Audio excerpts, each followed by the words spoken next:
Let's take a closer look at number bonds. In first grade, you spent a lot of time with number bonds, so I just want to review a little bit of that. So let's start by looking at this number bond.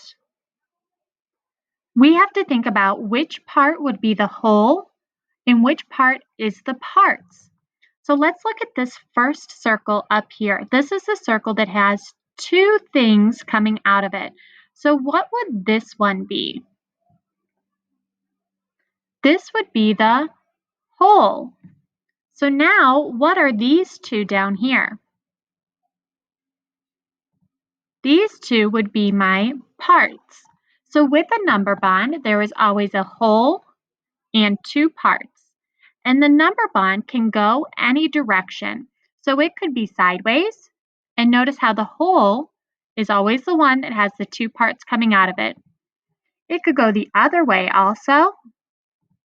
Or it could even be with the hole on the bottom and the two parts on the top. You always just have to look for wherever those parts are coming out. Wherever there's two parts coming out, you know that one is the whole. So now let's look at an example with an addition problem. So we have our addition problem of 4 plus 3 equals 7. So thinking about this addition problem, which number in that problem would be our whole? Our whole would be 7. So an addition problem, the answer or the sum is always the whole. And that means that 4 and 3 are the two parts.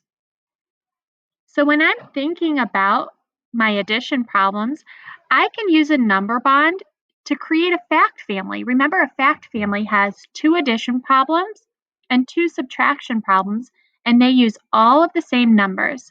So if my first addition problem is 4 plus 3 equals 7, then I can come up with one more addition problem and then two more subtraction problems.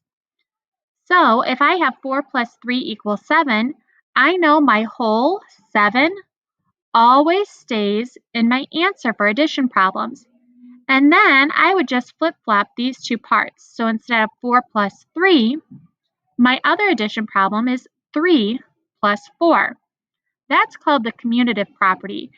Whether I add 4 plus 3 or 3 plus 4, both ways will give me the same answer of 7. So now thinking about my last two equations in my fact family, these are going to be subtraction problems. And for subtraction problems, I know my whole is always my first number. It's my minuend. So I'm going to go ahead and plug the 7 in there. And then my two parts will flip-flop between the subtrahend and the difference. So for one, I'll have 7 minus 3 equals 4. And so then for the other, I would have 7 minus 4 equals 3. Let's look at another example. Now, I am just given the numbers 8, 6, and 2. I don't get it in an addition problem or a subtraction problem. I'm only given the digits. So now what we need to do is we need to put these digits into our number bond. So which number out of these would be my whole?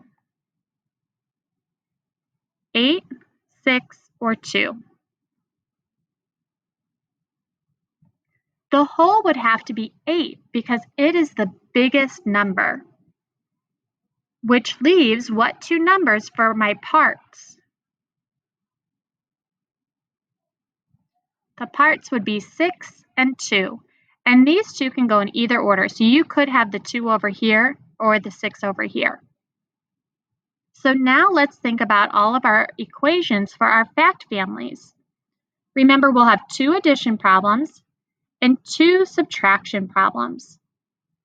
Go ahead and fill in one of the addition problems. So for the addition problems, you could have done 6 plus 2 equals 8, or 2 plus 6 equals 8. Now go ahead and fill in one of the subtraction problems. So you could have had 8 minus 6 equals 2, or 8 minus 2 equals 6. Let's do one more example. Now I have the digits 17, 9, and 8. Which number would be my whole?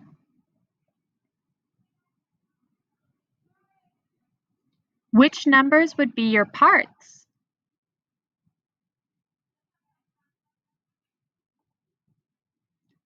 Now, let's look at this equation that it's asking us to do.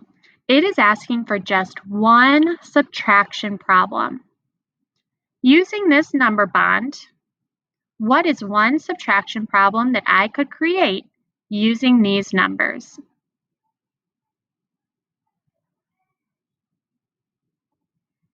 You could have used 17 minus 9 equals 8, or you also could have done 17 minus 8 equals 9.